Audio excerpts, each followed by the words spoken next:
The Toyota Grand Highlander I have right here, especially in this gray exterior and black interior, is probably, in my opinion, one of the more boring SUVs out there.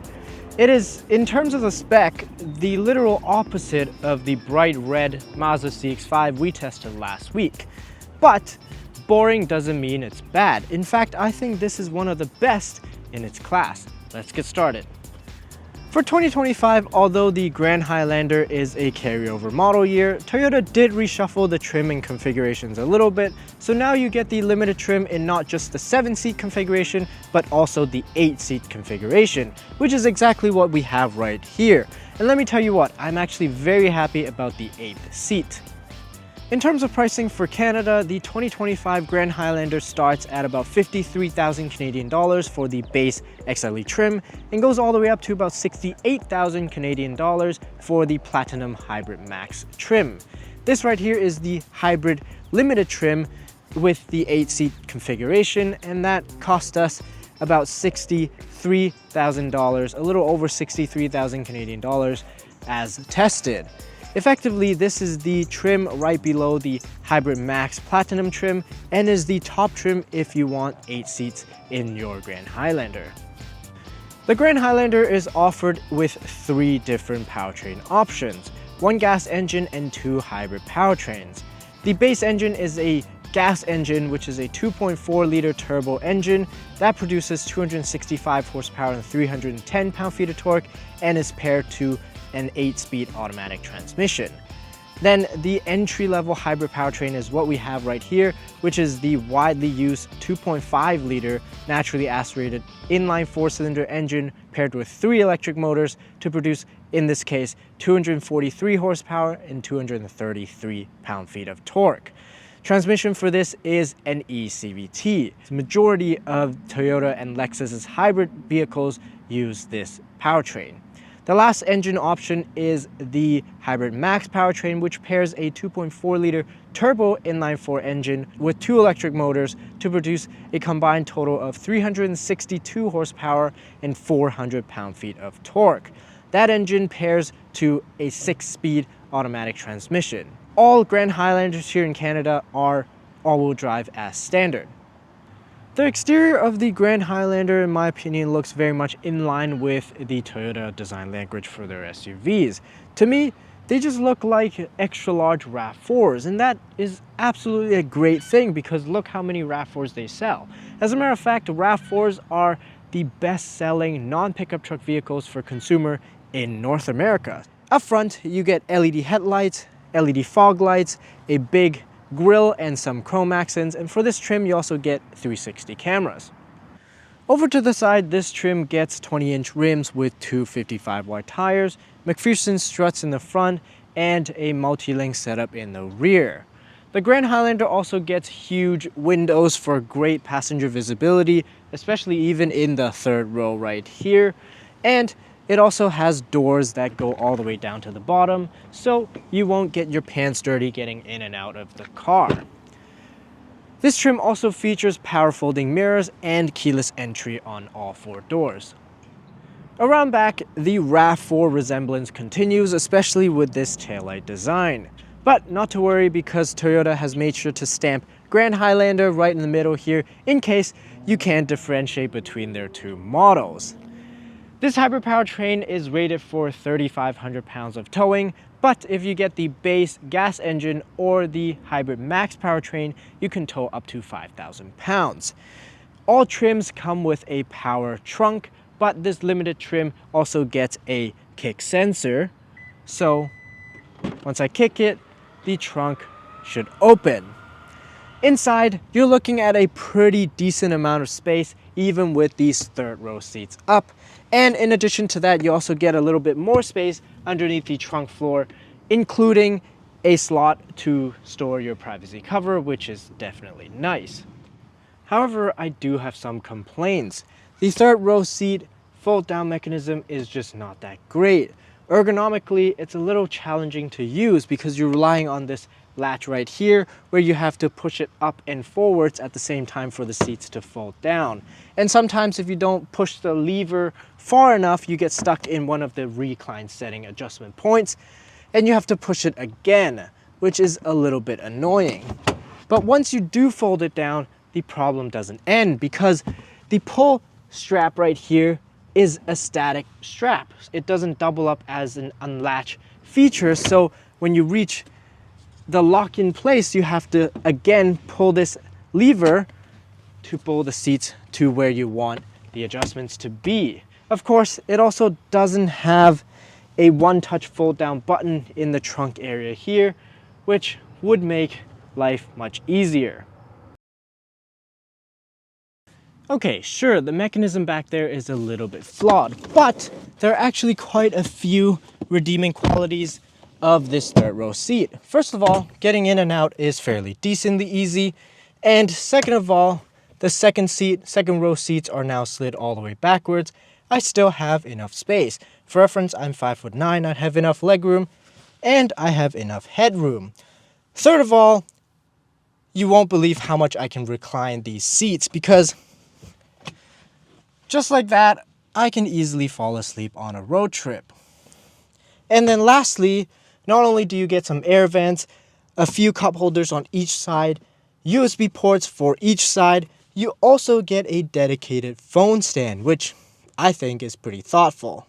So overall, it's really a pretty good third row seat in my opinion.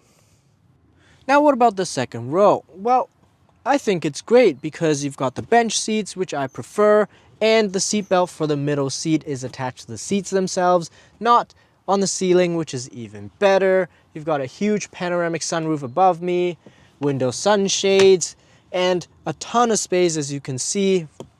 Legroom, headroom, all no problem.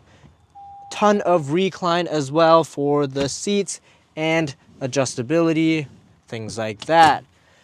You also have your third zone climate control right here with heated seats for the outside passengers and an abundance of USB ports, which nowadays are essential.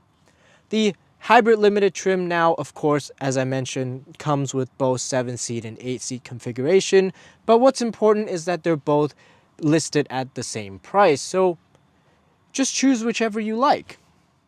The hybrid limited trim also comes with black leather interior, heated and ventilated seats for the front row, memory seat for the driver, a heated steering wheel, as well as JBL sound system, wireless charger, 12-inch cluster, digital cluster, and a 12-inch infotainment screen that supports wireless Apple CarPlay and wireless Android Auto. In terms of the cabin layout, if you've been in any of the modern Toyotas, this will all look very familiar to you. Specifically, you've got a big and deep center console, you've got a shelf for the passenger, you also have an abundance of cup holders and cubbies for extra storage. Overall, it's a very functional cabin and I really like it. I think the Grand Highlander makes an excellent family SUV. However, if you're looking for maximum space, especially in the third row and the trunk space, you're still better off with a minivan. Okay, one last thing I'd like to mention before hitting the road are the 360 cameras. Not only are the resolutions great and you have plenty of camera angles to work with, when you're parking at a tight spot and you do decide to fold the mirrors in, it even shows you a zoomed in dedicated angle of this side of the vehicle, so it helps you prevent yourself from scratching the car in any way, shape, or form. Honestly, I find that super useful when parking into my garage because this is a pretty wide vehicle. So props to Toyota for thinking of that. Really good job there. Compared to the Hybrid Max Platinum, this Hybrid Limited offers a few benefits over that, if you may. First of all, it's about $4,000 cheaper. Second, this you can get an 8-seat configuration, whereas that only gets 7. Third is the fuel economy. When we first tested the Hybrid Max powertrain last winter, it completed our mostly highway 100-kilometer test loop at 9.7 liters per 100 kilometers. But with this non-Hybrid Max powertrain, I've been able to manage about 6.5 liters per 100 kilometers on both highway and in the city, which, granted, it is spring now, but I still think it's quite a bit more efficient compared to the Hybrid Max hybrid system. Now, of course, you are missing about 120 horsepower compared to that, so you don't get nearly as much pep, nor do you get as much towing capacity. But I actually don't think this is slow or sluggish. As a matter of fact, it feels pretty decent. We're coming up on an uphill right here, so let us slow down and we'll accelerate and see how that feels. It's really not bad. I mean, even on the highway speed, on ramps and things like that, I have no issue accelerating to highway speeds. I do still notice, of course, the notorious Toyota hybrid eCVT droning, which does get a little annoying in my opinion, but I think power-wise, for most people, you will find it more than acceptable. As with all of the other Toyota and Lexus models that feature this hybrid system, this setup is one of the best in the business. Engine turns on and off seamlessly, the brake pedal feels very natural, you can't feel the regen braking either, so it drives just like a normal car. I can also keep this SUV driving in EV only mode in slow speed residential areas pretty easily, so that's a plus for fuel economy.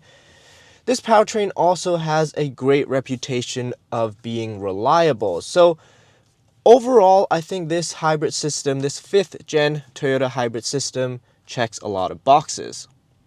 All right, sport mode.